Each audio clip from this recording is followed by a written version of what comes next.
If you were to cast your Rapunzel film, who are you surrounding yourself with? Oh, I don't know. Is there anyone from Never Have I Ever that Absolutely not.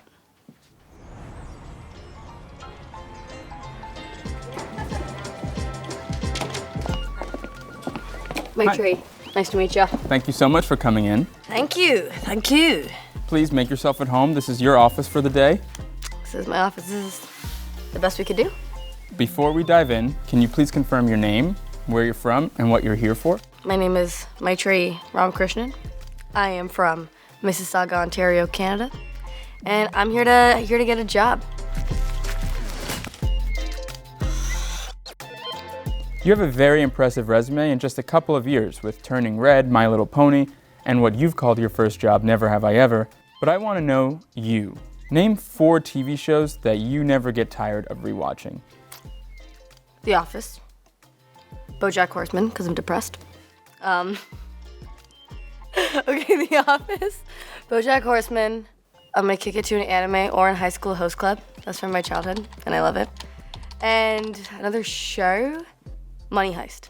I figured you'd bring up The Office. I have it here that you're a certified expert in the field. From an expert's perspective, I need to know, which is the show's best couple? Complicated question, okay? Because, yeah, we have Jim and Pam. Whoa. I'm not about Aaron and Andy. I'm gonna give it to Dwight and Angela.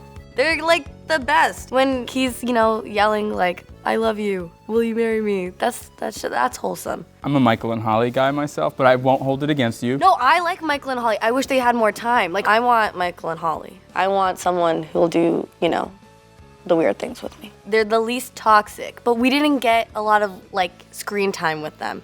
And you know what? They deserve more. They were very meant for each other. They're soup snakes. Screen acting is one thing, but I see here you started on stage, performing in school plays. I mean, is that really starting, or is that just a drama teacher pitying me? What are your top 3 all-time school plays? Ooh, that I've done? Could be that you've That'd done. be embarrassing. I've only done 2, so Well, I'm underqualified for this job. I love Heathers. If I could play any character, I'd want to be Veronica Sawyer. Wicked. And then I'm biased because the first thing I ever saw on stage ever was Mamma Mia when I was 7. I thought these were just really big ABBA fans. And I didn't understand that she had 3 dads. Well, Maitreyi, you're very proud of your Tamil heritage. I am. I'm curious, in your opinion, what are the 2 most useful Tamil phrases or words you wish more people understood? Adiye. You can use it in a lot of situations. Okay, you can use that as in what are you doing? But it's also a little bit of oh my God. I say this a lot in conversation with my non-Tamil friends. And I don't know if they fully understand it, but I also don't know if they're scared to ask and seem racially insensitive. That's on them. And one that I'm very fond of is pasikeda. Basically saying I'm hungry. Well, speaking of I'm hungry, I think it's time for a quick lunch break. That's what's in the bag? Can I open this? It's all yours. Well, it doesn't say my name on it. That's kind of office rules, so. In case I don't like it, people still know they can't touch it. 'Cause it's mine.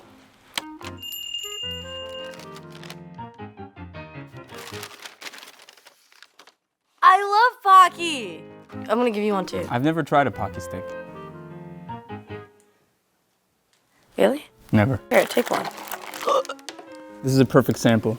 That's a sample for you? That's just breadsticks. So what makes Pocky the perfect snack for you? They kind of trick me into thinking I'm healthy because they're mainly breadstick, but then there's actually a lot of them in the box. They're not healthy. And it's childhood because my mom would get this for my brother and I a lot, and I like the strawberry ones, but sometimes I want the chocolate ones. But I don't like the banana flavored ones. That's weird. And what about Tamil dishes? Is there anything you'd recommend for a newbie like myself? Do you like sweet or do you like savory?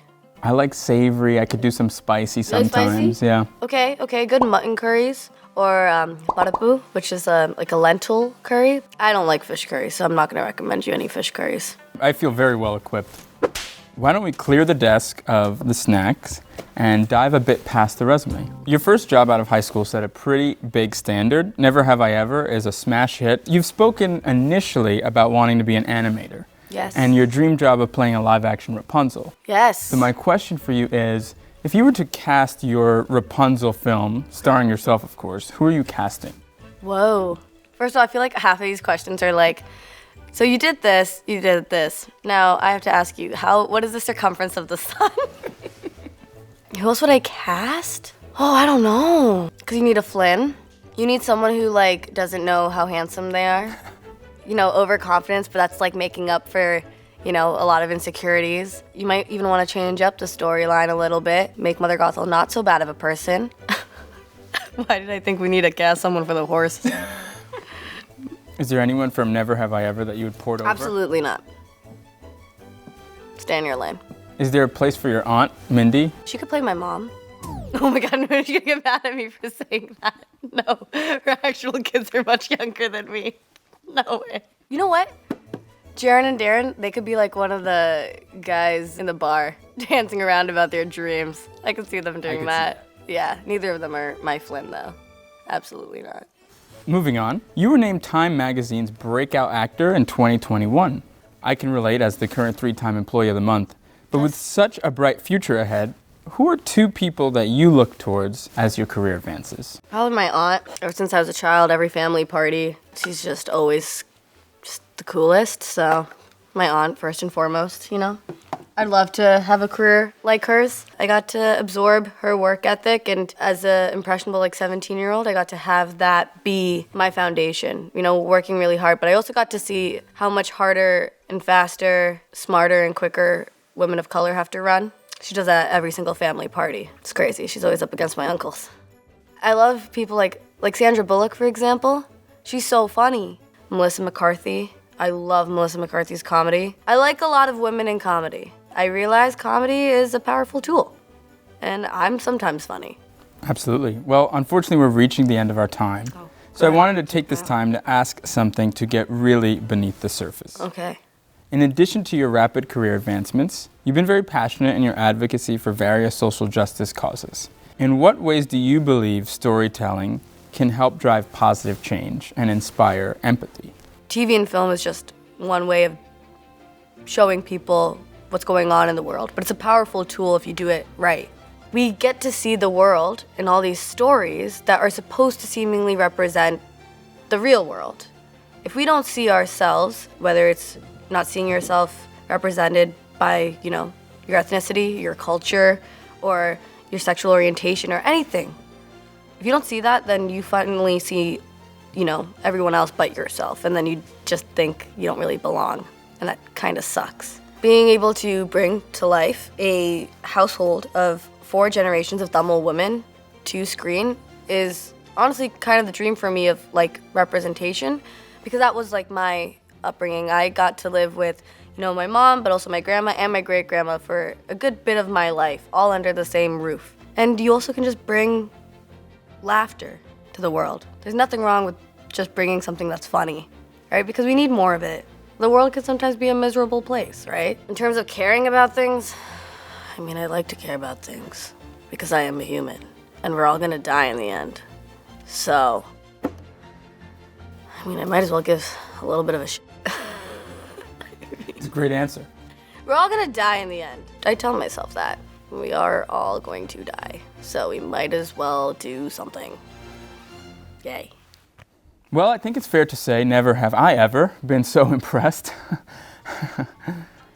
Well, congratulations, you've got the job. Yay! It says very official job offer. This is very real. There's a calculator in here? Sorry. I accept your job. If you could please sign along the dotted line to accept our very official job offer. I would like employment. Oh, this is can I get the pen? This is a nice pen. I like a good pen. I'm not even joking right now. I do like a good pen. Well, is there anything else I should know before we go our separate ways? I will be coming for Employee of the Month, so watch out. Yeah, you can watch my previous work on Never Have I Ever, Season 4, only on Netflix. But yeah, I'm glad I have a job now, because that's our last season. Davey's dead after that. That's where all the characters go that die after shows are done. They go into the void. That's where all the Office characters are. You know, Michael Scott's just...